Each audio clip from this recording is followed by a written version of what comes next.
माननीय इराशिष आचार्य। माननीय बाचस्पति महोदय आपण माध्यम प्रश्न पचार चाहिए जे गत 5 वर्ष मध्य जहाँ तथ्य रखिले माननीय मंत्री जे 512 प्रकल्प मध्यरु मात्र 30 कोटी प्रकल्प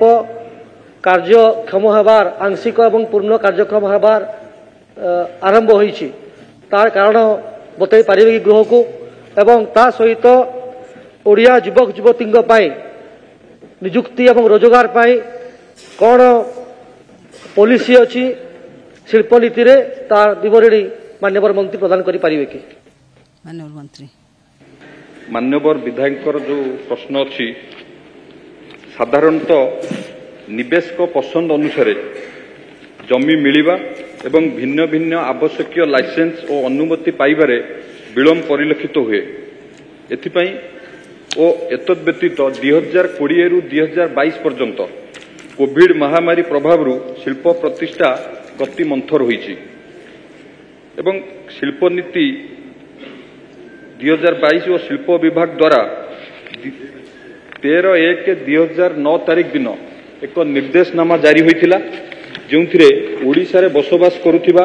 युवक माने से अणकुशली हुंतु अर्धकुशली हुंतु कुशली हुंतु अणकुशली युवक मानकु 90 भाग एवं कुशली युवक मानकु 60 भाग एवं जो तदारकारी सुपरवाइजर जो माने करि परिबे तांकु 30 भाग और वरिष्ठ कार्यनिर्वाही से मानकु मेधावी मानकु विज्ञापन जरिया रे चयन करिवार व्यवस्था करा जाइथिला। यह व्यतीत शिल्पनीति 2022 रे आमे प्रायोरिटी और ट्रस्ट क्षेत्र रे दुईटी क्षेत्र करिछु। प्रायोरिटी क्षेत्र रे जो शिल्प 200 रु 1000 भितरे जदि एम्प्लॉयमेंट सृष्टि करिवो तांको पई आमे गोटे व्यवस्था करिछु 5 वर्ष पर्यंत ईएसआई और ईपीएफ रो राज्य सरकार फेरस्त करूचंती एवं प्रायोरिटी सेक्टर थर्ड सेक्टर रे आमे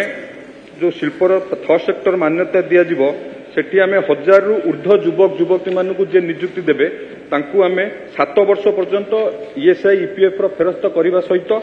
50%